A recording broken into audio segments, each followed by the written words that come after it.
Maître Xavier nous fait le plaisir d'être ici en studio. Comment ça va, Maître Xavier? Bonjour. Ça va les filles? Ça va Chloé? Oui. Vous êtes en forme? Ouais, Oui. toujours. Alors, je suis super content de voir le sujet du jour. Pourquoi? Je t'explique, petite anecdote.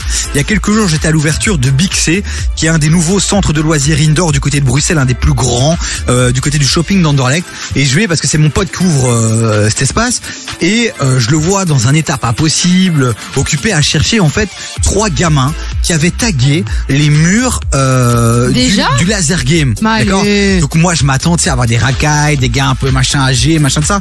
C'était 3 petits peu tout mignons.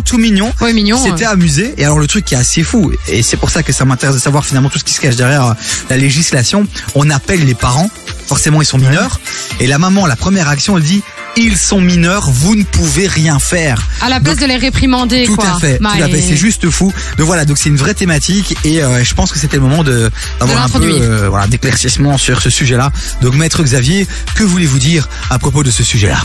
Je voulais aborder aujourd'hui le sujet de savoir quand on a des enfants mineurs ou quand on voit des mineurs qui font des faits, qui font des tags, qui font des vols, qui font des choses bien plus graves. Parfois on se dit on peut rien faire comme l'a dit cette maman.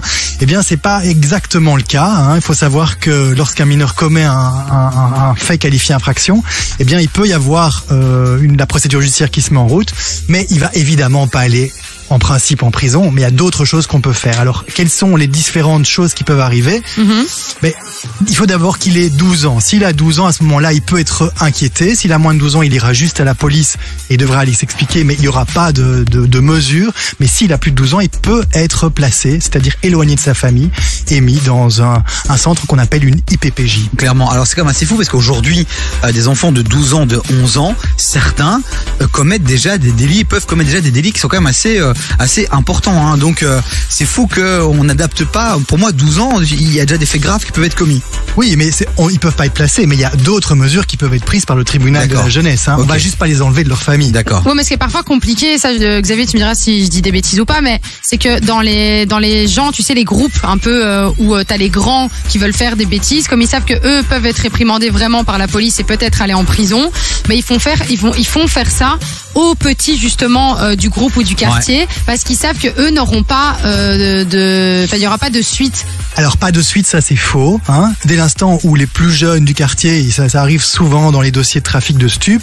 Oui, c'est ça. Ceux qui ont 12 ans, ils peuvent être placés en milieu ouvert, c'est-à-dire éloignés de leur famille dans un endroit où ils seront pas enfermés, mais ils seront surveillés par toute une équipe et ne seront pas avec papa et maman. Et à partir de 14 ans, ça peut même être un centre qui est fermé, hein.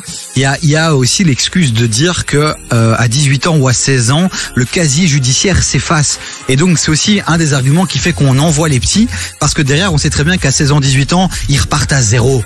Alors c'est pas exactement vrai. En fait, ce qu'il y a, c'est que dès l'instant où un jeune commet un fait qualifié infraction, il y aura une trace dans son casier judiciaire. Il y a juste que si jamais il demande un extrait de ce casier à la commune, là ce sera pas indiqué. Mais en tout cas, la police, les juges le savent. Ok, d'accord. Voilà. On continue à en parler, les amis, avec Maître Xavier qui est avec nous. 0472 22 7000. Vous réagissez sur le WhatsApp de l'émission à un vrai sujet que j'aime beaucoup. Donc je pense que ça doit vous intéresser. Donc allez-y, réagissez, on vous attend sur le WhatsApp de l'émission. On a Maître Xavier ici en studio. Il y a Maître Gims qui arrive côté son avec Loin.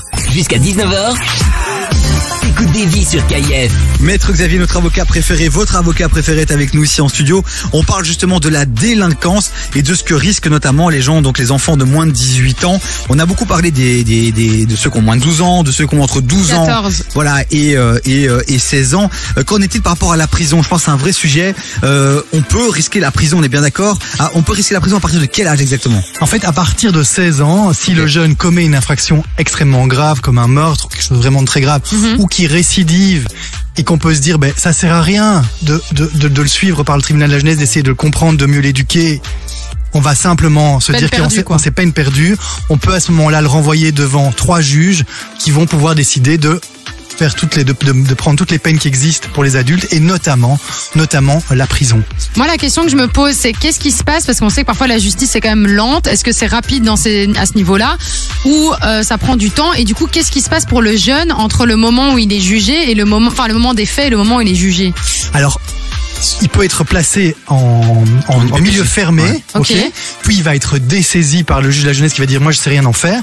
il va être déféré, mis devant un juge pour adultes, c'est-à-dire le juge d'instruction, qui va pouvoir décider de le placer en détention préventive comme un adulte. Et puis après, éventuellement, le juge de jugement, le tribunal, va pouvoir décider de le maintenir en prison ou pas. Quand on a moins de 18 ans, est-ce qu'on a aussi droit à un avocat, commis d'office Ah oui, alors ce qu'il y a, c'est que quand on a moins de 18 ans, on ne peut pas comparaître devant un policier ou comparaître devant un tribunal sans avocat. Ah. Et donc c'est juste impossible. Donc soit les parents ou le jeune a le nom d'un avocat et on appelle cet avocat, mais s'il n'en a pas, il y en a un qui va être commis d'office et qui sera à côté de lui et qui sera bien évidemment gratuit. Ok, donc ça veut dire quoi? Si un adolescent se fait choper, Oui. il a le droit de dire à la police, je ne peux pas vous répondre, je ne suis pas en présence de mon avocat. Exactement, mais ceci dit, les policiers ne vont pas Oui, on poser est de d'accord. questions s'il n'y a pas d'avocat. Ils vont pas faire ça. Ouais. Mais ils peuvent le mettre en garde à vue, sans avocat. Oui, bien sûr, C'est ça, en fait. pendant 48 heures.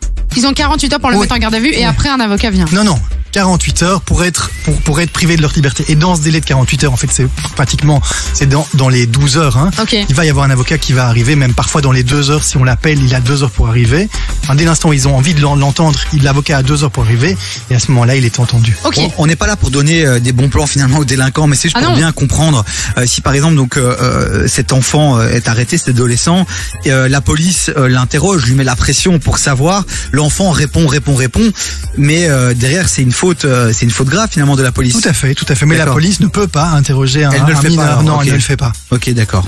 Et pourquoi c'est important? Parce que parfois, pourquoi c'est vraiment important d'avoir un avocat? Au-delà du fait que ça soit obligatoire, en quoi l'avocat peut vraiment t'aider si tu, ou même d'en choisir un, parce que les commis d'office, peut-être que tu n'auras pas forcément envie que ce soit lui qui t'aide.